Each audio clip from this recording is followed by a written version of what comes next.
Vamos dar início agora a mais um módulo da série Como Fazer. Nessa aula nós vamos estudar tudo sobre funções de texto no Excel. Esse curso é uma parceria do site mjailton.com.br, o site juliobatiste.com.br e o site loja msofficegurus.com. Esse curso ele é 100% baseado no PDF do autor Robert Martins, e é com ele que a gente vai nos basear para fazermos todo o curso, ok? Então vamos começar o nosso curso comentando sobre texto ou número. Então, como todos os usuários do Excel sabem, ele foi criado para mastigar números. Quando precisamos armazenar uma quantidade vasta de informações, usamos um banco de dados. Quando nós precisamos utilizar uma quantidade vasta de texto, utilizamos um processador de texto. E quando precisamos analisar números, nós utilizamos uma planilha eletrônica como o Excel. Porém, há situações onde precisamos de todas as combinações acima em um único local. Então, veja a situação onde criamos uma tabela e um processador de texto. O texto é a parte dominante e a tabela contendo os números é apenas um adendo. A ideia de utilização de texto no Excel segue a mesma lógica. Se a maior parte do trabalho envolve cálculos, o texto é apenas o adendo.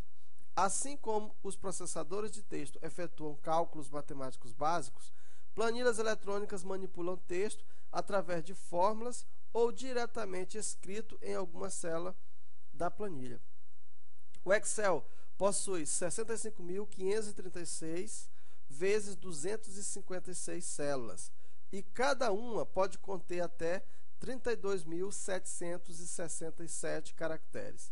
Se cada palavra tiver uma média de 7 letras, então podemos colocar cerca de 4.600 palavras por célula.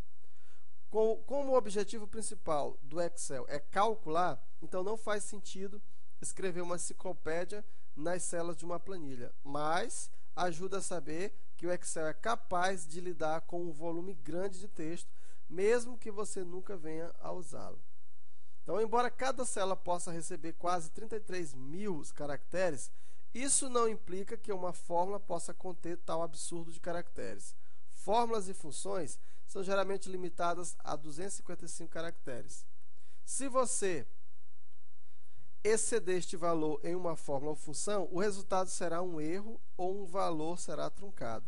O mesmo vale para números muito grandes. O Excel ele limita a precisão a 15 casas decimais.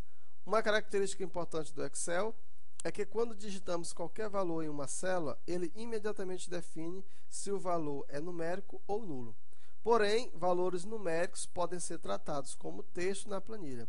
Para tanto, basta apenas colocar um apóstrofo na frente do valor numérico que ele automaticamente convertido para texto. Uma outra opção é simplesmente formatar como texto.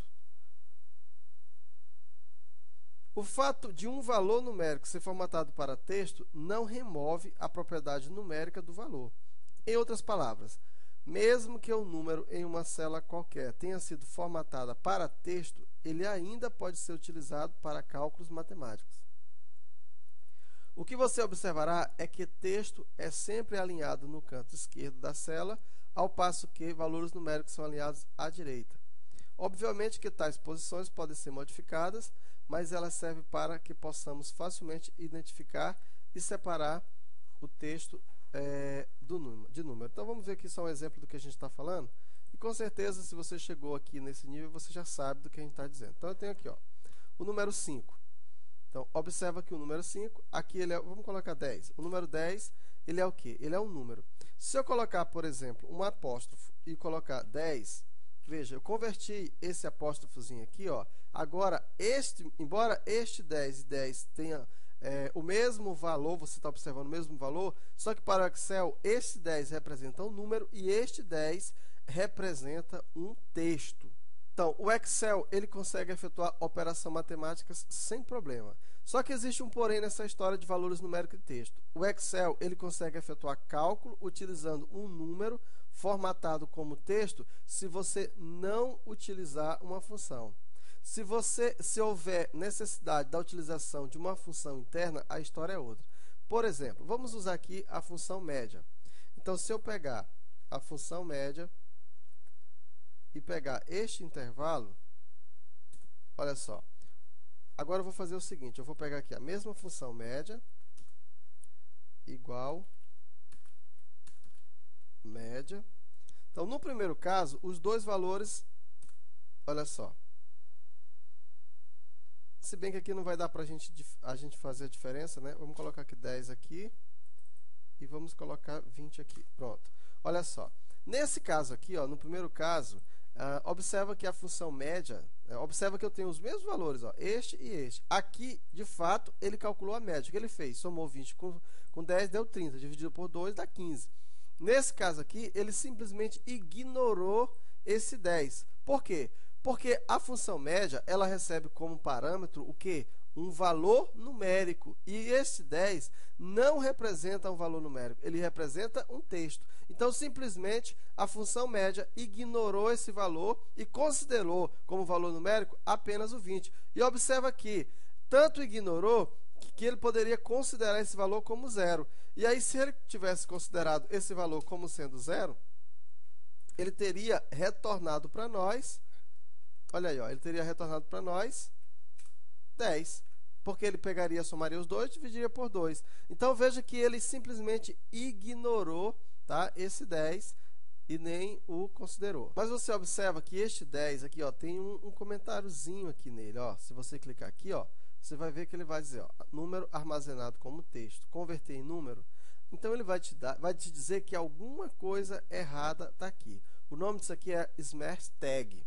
Tá? Quando você olhar um Smart Tag, alguma coisa o Excel ele considerou diferente. Então, nesse caso aqui, se você quiser armazenar, número armazenado, converter para número, olha aí, ó, pronto, agora deu certo, beleza? Então, essa aula foi só para mostrar para você que existe a diferença entre número e a diferença entre texto. Mesmo que você observe um número, não necessariamente significa que ele está no formato de número. Porque quando eu coloco assim, ele está no formato de, embora ele seja um número, mas o Excel o considera como sendo um texto. Na próxima aula, nós vamos começar a conhecer as funções de texto.